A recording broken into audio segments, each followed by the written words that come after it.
Hey, how's it going? My name is Giancarlo, and I wanted to give you a masterclass on Facebook advertising on how to generate motivated sellers.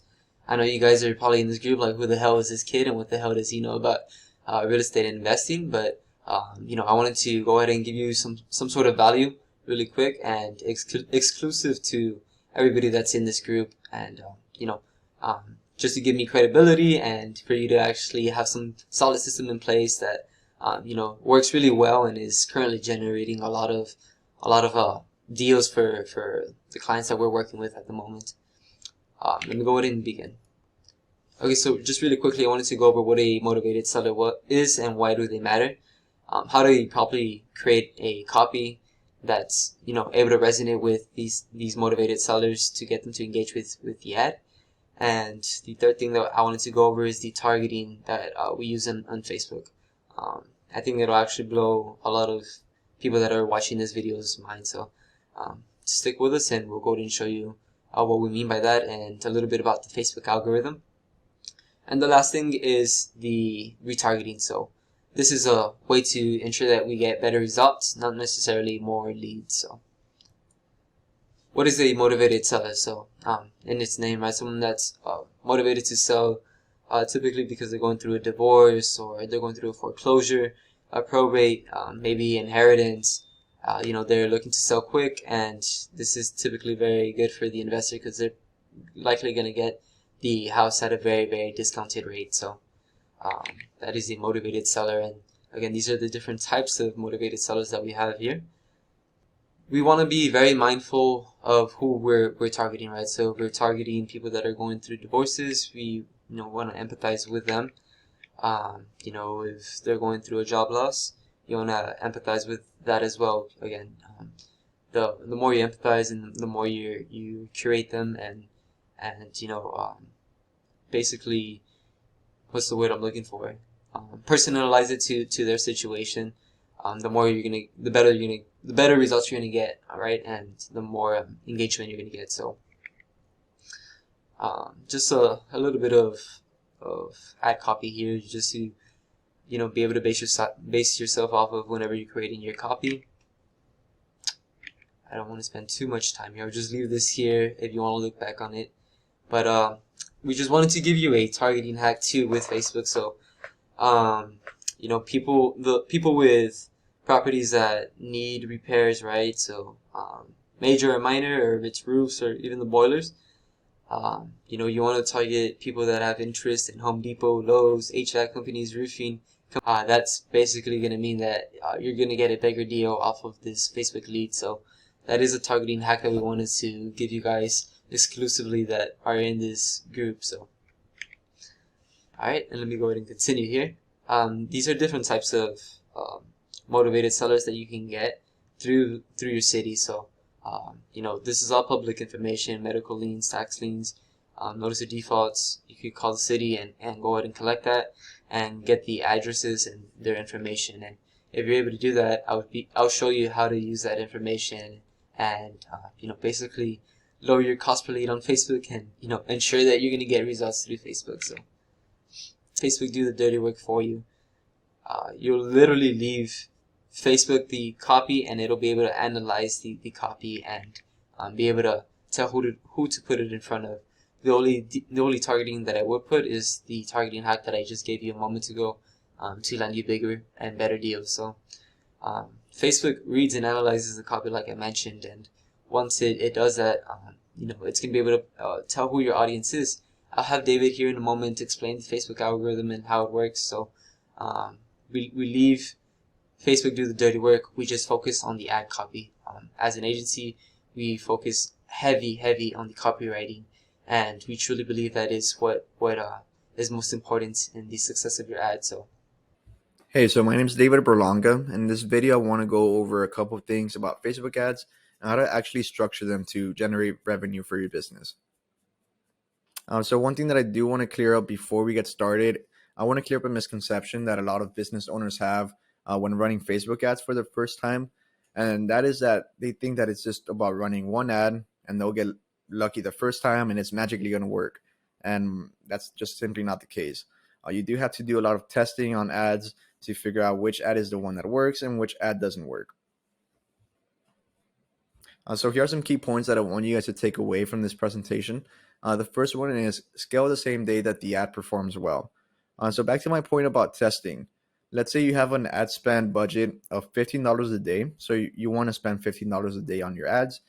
Rather than just having one ad that's running and you give those $15 to that one ad, you're better off at running 3 separate ads and giving each one of those ads $5 per day. So you still have the same budget, but now you have 3 different results that you can work with. And once you see which ad is performing the best, you double down or triple down on that ad. That way you can ensure that you're getting the best results out of the 3. And the point is to scale the same day that the ad performs well. So again, you don't want to be waiting around. If you see one ad is performing good, double down on it that same day. Take action. The next point is launch new creatives as you get them. And I can't tell you guys how many times it happens to me where the creative that I think will actually perform best ends up performing the worst. And the creative that I think will perform the worst is actually the winner, actually the one that performs the best. So again, it's all about testing, leaving your opinion out of it, and listening to the results that you get from Facebook. If you have the ad that is producing the best results, even if you don't like it, it's giving you results. And the next one is actually a super important point. It's don't touch anything once it's live. So it's actually a really big pet peeve of mine where if someone is running Facebook ads and they have a successful campaign, so it's a campaign, the ad set, and the ad itself, they publish the ad and they're getting great results. And then they go back and switch something in the targeting level, or they switch something in the copy, or they change pictures to one they like better. That is the worst thing that you can do for your ad.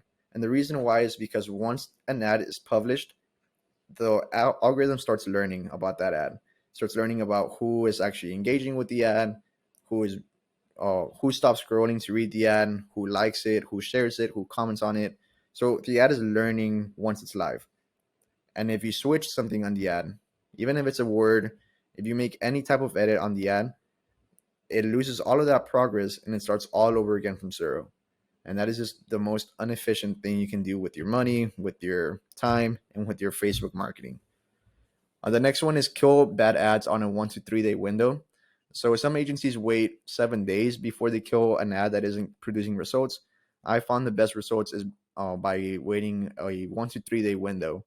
So again, you run ads, you test them, and you wait 1 to 3 days. If they're not giving you results, do away with them. And that leads me to my next point. Good ads change the landscape. So the more results that you have of ads that are giving you great results, the more that you have to work with to actually produce better ads. So good ads change the landscape. So on this slide, we have a graph showing classification and machine learning. So as you can see, it starts off in red, and then as time goes on, it starts classifying different points into different colors and different sections of the graph. And that's basically how the Facebook algorithm works. Now, a lot of people have this conception that the algorithm is a linear thing and that Facebook performance as well is a linear thing. And that is not the case. It's the way it works is in clusters, as it's being represented by the graph. So if you're just running one ad at a time, you're leaving it up to luck. Sometimes you might land on the green, sometimes you land on the red, and other times you land on the blue. And the point about this is that you don't want to leave it up to luck. I mean, it's your business. And the way that you beat the system, the way that it stops being about luck, is by actually playing more chips. And so the more ads that you run, the more results that you get, the more that it stops being about luck and the more that it starts being about statistics. So if you have 5 different ads that you're running and 2 of those ads are performing better than the other 3, you simply just kill the ads that aren't producing. The 3 bottom producers, do away with them and focus on the 2 ads that are actually giving you results, and then double down on the budget, triple down on the budget once you know it's actually giving you results, rather than just being in the dark trying to figure out what is actually working. And I probably sound like a broken record at this point about killing the ads that aren't producing, but that's simply because I'm trying to make a point. There's no reason why you should be running ads that aren't producing revenue for your business. And that's the whole point about testing. You don't know which ad is going to give you the best results if you don't do the testing on the back end to figure out which ads aren't producing you results. And I'm going to give you another targeting secret and hack with the list of addresses, right? So Facebook actually has a you know, a option where you could add locations in bulk, and not a lot of people know about this, or if they do, they don't know how to use it to their advantage. So if you actually click on this, you'll be able to see that we could import a list of addresses. So where do we get these addresses if you're not already collecting them from whatever source? You could use data services such as PropStream, and I'm sure if you're a real estate investor, you're probably already familiar with this. So you know, and with PropStream, you're able to get their address, their phone number, their email, and you could even create a custom audience with this information on Facebook. So all you got to do is create this into an Excel sheet, and then you could actually upload the file into Facebook, and you'll be targeting those people based on their phone number, information, and address. So that's another targeting hack that we wanted to leave you guys here, and you know, just so you can go ahead and get results with Facebook. Alright, and the last thing that we wanted to go over is the follow-up and the retargeting. So you know, this is a way to ensure that you get better results, not necessarily more leads. So some custom audience tricks that you could do here. You know, people that did submit or didn't submit, you can create an audience out of those and retarget them, because if they're engaging with the ad, there's obviously some sort of interest. So you can go ahead and create an audience of those. And we wanted to give you some results that we're getting here. So you know, we're currently working with an investor in Houston, and you know, right now we're generating leads at $4.40. So let me go ahead and just show you this 1 second here. Alright, so this is the cost per lead that we're getting here, and you see that we've only spent $185 and we've generated 44 leads, which is insane. I don't want to show the copy here. If you're interested in that, you can go ahead and schedule a appointment with us, and we'll give you more information about this and the copy that we're using. But you know, just to go over the copy again, you know, we want to offer as much value as possible, because we're empathizing with these people and we're trying to help them out of a bad situation, right? That's the way you want to position yourself when you're coming in with these ads, and even when you're speaking with these leads once you're on the phone with them. So okay, so this is some of the ads that we wanted to leave you guys. You can go ahead and basically use the same copyright and base yourself off of that. And what you notice is that every single one of these ads are, again, in the position of assisting whoever it is that may need our help, right?